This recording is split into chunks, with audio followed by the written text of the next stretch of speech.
25-year-old Brianna Runyons is behind bars for fatally shooting 4-year-old Evangeline Gunter. The incident occurred on Sunday the 27th of August at her home at 156 Airport Road in Rockwood, Tennessee, when Brianna called Evangeline over claiming to teach her firearm safety. Brianna then put a gun to Evangeline's chest and shot her. After shooting the girl, Brianna and her girlfriend Christina Daniels, who were both unrelated to Evangeline, put the child in a car and drove to seek medical help, calling 911 as they drove.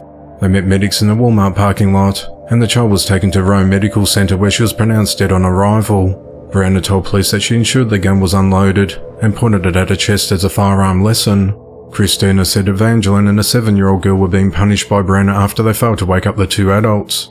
The children were also in trouble for eating food without permission. Brianna is believed to have been in charge of Evangeline by the courts. Her relationship with both children is unknown. Christina said that Brianna hit both children with a sandal and ordered the pair to stand in separate corners of the adult's bedroom. She said that she saw Brianna take the gun out of its case, remove its magazine and put it to Evangeline's chest, but she turned away and didn't see her pull the trigger. The 7-year-old girl told authorities that she saw Brianna shoot Evangeline and that the bullet struck a glass bottle, sending shards her way. Brianna was arrested and charged with first-degree murder and aggravated abuse. She remains held at the Roane County Jail on a $1.5 million bond.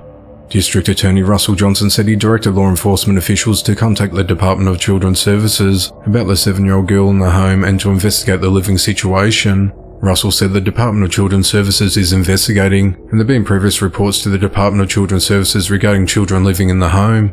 The parents of Evangeline, JC and Adam Gunter, said that their daughter lived at the house because of a court decision, but was only supposed to be there for 2 more months.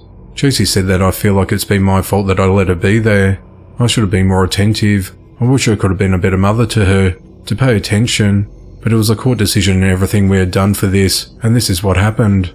The investigation into the matter continues. Police were investigating after a 20-year-old man was fatally shot during an attempted robbery. The incident occurred at around 12:15 a.m. on Monday the 28th of August, in the parking lot of the Shell gas station at 1611 East 95th Street in Chicago, Illinois. A witness told police that the victim was in his car in the gas station parking lot when an unidentified man who was attempting to rob him fired multiple shots. The witness said the victim was shot as he was trying to get away in his vehicle. He ended up crashing into a fence across the road. A passenger inside the vehicle was not injured. Authorities said that the victim was shot in the head and transported to the University of Chicago Medical Center, where he was pronounced dead. The victim was identified as Damon Russell. Police collected multiple pieces of evidence left at the scene, including shell casings, a pair of shoes and a hat. Investigators will be reviewing surveillance footage. No arrests have been made to date, as the investigation into the matter continues. A 78-year-old man is behind bars for fatally shooting a 55-year-old man.